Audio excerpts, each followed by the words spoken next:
How to cloak your affiliate links with a PHP redirect. You want to learn how to cloak your affiliate links using a PHP redirect?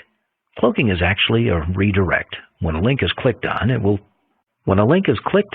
change to a link of the sales page for your own affiliate product.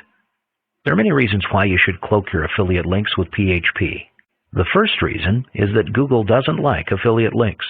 The second reason is that there are some internet marketers who would like to take your affiliate links and insert their own links into them. The structure of ClickBank hop links is not offering you any protection, and it's easy for other people to use your links. It's not difficult to do a PHP redirect cloaking, and you don't need to buy some fancy paid plugin to do this. Here's some easy steps that can teach you how to do the PHP redirect cloaking. You should first get your own affiliate link and paste it into the notepad. After that, you need to paste the following code into a notepad as well.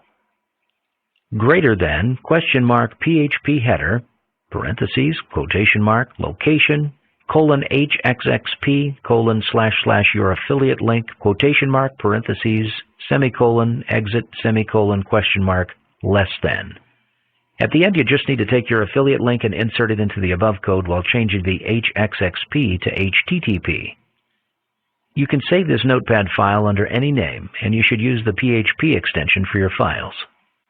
In order to save your file as a PHP file instead of saving it as a text file, you just need to click on the drop-down menu and select All Files. Next thing you need to do is to go to your File Manager in cPanel and create a new folder that is at the root of your domain. All you need to do now is to upload the PHP file that you just created into that folder. Your affiliate link is now cloaked and protected from other internet marketers.